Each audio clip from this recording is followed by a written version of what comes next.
இந்தியாவில் கங்கை, யமுனை, நர்மதை, சரஸ்வதி ஆகிய 4 நதிகளும் சிறந்தவை. இவற்றில் கங்கைக்கு இணையான நதி இந்த பூமியில் இல்லை.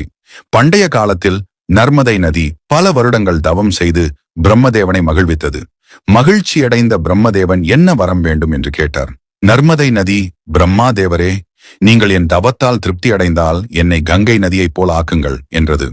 பிரம்மதேவர் சிரித்துக்கொண்டே சொன்னார், வேறு எந்த கடவுளும் சிவபெருமானுக்கு சமமாக முடியும் என்றால், வேறு எந்த ஆணும் விஷ்ணுவுக்கு சமமாக முடியும் என்றால், வேறு எந்த பெண்ணும் பார்வதி தேவிக்கு சமமாக முடியும் என்றால், வேறு எந்த நகரமும் காசி நகரத்துக்கு சமமாக முடியும் என்றால், வேறு எந்த நதியும் கங்கைக்கு சமமாக முடியும் என்று கூறினார். பிரம்மாவின் பேச்சை கேட்ட பிறகு நர்மதா தனது வரத்தை துறந்து காசிக்கு சென்று பில்பில தீர்த்தத்தில் சிவலிங்கத்தை நிறுவி தவம் செய்யத் தொடங்கினாள். சிவபெருமான் அவரை பார்த்து மிகவும் மகிழ்ச்சி அடைந்து ஒரு வரம் கேட்கச் சொன்னார். அதற்கு நர்மதை, இறைவா, ஒரு அற்ப வரம் கேட்பதால் என்ன பயன்? உங்கள் பாதங்கள் மீது எனக்குள்ள பக்தி அப்படியே இருக்கட்டும் என்று கூறினாள்.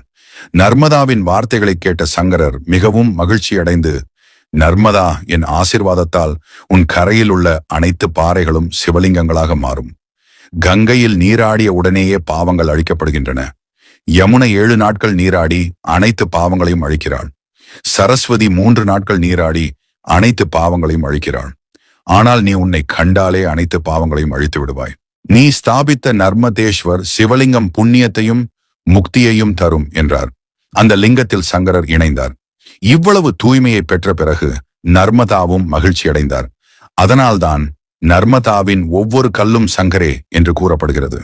புராணங்களின்படி மகா கங்கை தனது அனைத்து பாவங்களில் இருந்தும் தன்னை தூய்மைப்படுத்திக் கொள்ள ஒரு வருடத்திற்கு ஒரு முறை ஒரு கருப்பு பசுவின் வேடத்தில் நர்மதைக்கு சென்று தன்னை தூய்மைப்படுத்திக் கொள்கிறாள். இன்றளவும் நர்மதை நதியில் காணப்படும் அனைத்து கற்களும் லிங்க வடிவத்தில் இருக்கின்றன. ஓம் நம சிவாய.